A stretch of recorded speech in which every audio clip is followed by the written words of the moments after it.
Hello friends, welcome to my mummy's kitchen. आज हम बनाने जा रहे चिकन फ्राइड राइस।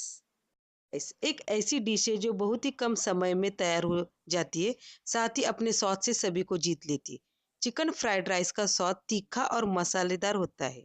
इसमें अच्छे मसाले डाले जाते हैं जिससे ये चटपटा हो जाता है। चिकन फ्राइड राइस बनाने के लिए सभी सामग्री यहाँ पर रखी गई है।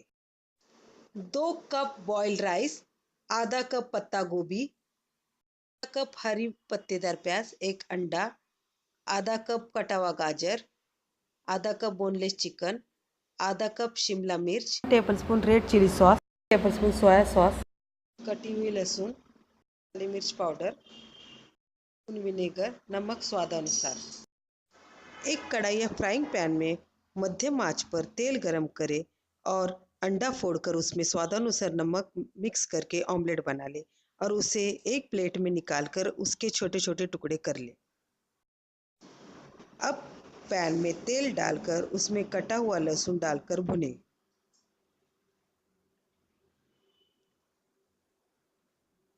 अब उसमें सभी कटी हुई सब्जियां को डालकर भुने।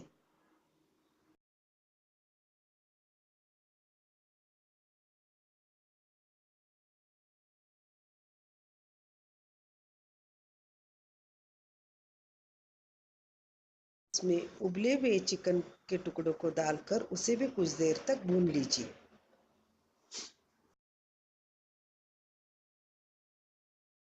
अब उसमें काली मिर्च की पाउडर, विनेगर को डालकर अच्छे से मिक्स कर लो।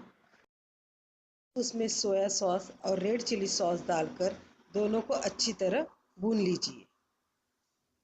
कि सब्जियां ज़्यादा ना पके, वो पक जानी चाहिए लेकिन थोड़ी करारी रहनी चाहिए। दरअसल मिक्स करें तथा उबले हुए चावल मिला लें। सभी सब्जियां तथा चिकन को चावल के साथ अच्छे से मिक्स हो जाने दें और आखिर में हरी पत्तीदार प्याज डालकर अच्छे से मिक्स कर लें। आखिर में अंडे के टुकड़ों को डालकर मिक्स कर लें और गर्मा गर्म चिकन फ्राइड राइस सर्व कर लें।